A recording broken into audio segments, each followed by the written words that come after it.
इस वीडियो में हम लोग कक्षा 12 बोर्ड परीक्षा जो जीव विज्ञान की परीक्षा होगी उस परीक्षा का जो प्रश्न पत्र है उसमें कितने प्रकार के प्रश्न और कितने प्रश्न कितने अंकों के आते हैं इसका हम लोग वर्णन करेंगे। जिसमें कि जो ये प्रश्न पत्र होता है जीव विज्ञान का कक्षा 12 का, इसमें पहला जो प्रश्न होता है वो बहुविकल्पी प्रश्न होते हैं जो कि 4 होते हैं और प्रत्येक एक एक अंक के होते हैं, यानी कुल 4 अंकों के होते हैं। दूसरा प्रश्न अति लघु उत्तरीय प्रश्न होता है, ये 5 होते हैं और ये भी प्रत्येक एक अंक के होते हैं, तो कुल 5 अंक के अति लघु उत्तरीय प्रश्न होते हैं। तीसरा लघु उत्तरीय प्रश्न भाग 1, इसमें भी 5 प्रश्न होते हैं, प्रत्येक 2 अंक के होते हैं और कुल 10 अंक के ये प्रश्न होते हैं। लघु उत्तरीय भाग 2 जो है ये इससे थोड़ा ज़्यादा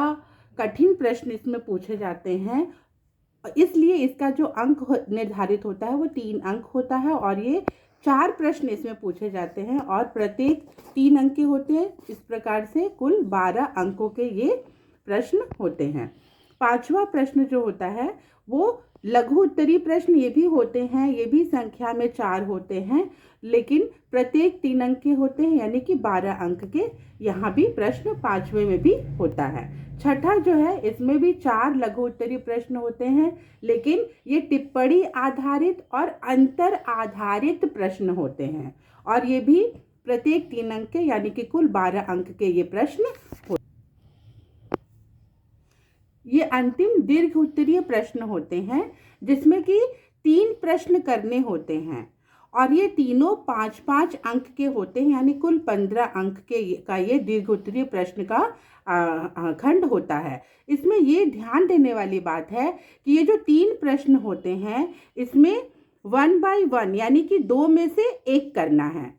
फिर 2 by 2 यानी कि 2 में से 1 करना है और इसमें भी तीसरे में भी एक और ऑप्शन होता है, उसमें से 1 करना है, यानी कि कुल 6 प्रश्न दिए रहते हैं जिसमें से आपको 3 प्रश्न करने होते हैं। इस प्रकार से अगर हम बहुविकल्पी से लेके दीर्घ उत्तरीय का अंक मिलाएंगे तो बहुविकल्पी 4 अंक, 5 अंक, 10 अंक, लघु उत्तरीय 12 और ये दीर्घ उत्तरीय 15, ये कुल मिलाकर के 70 अंकों के प्रश्न हमारे इसमें पूरे हो जाते हैं। तो सभी बच्चों को all the best for examination और सभी बच्चे इस देखें कि कितने प्रकार के प्रश्न आते हैं और उत्तर जो है वो अंकों के आधार पर उत्तर देंगे। और साथ ही साथ जीव विज्ञान एक ऐसा विषय होता है जिसमें कि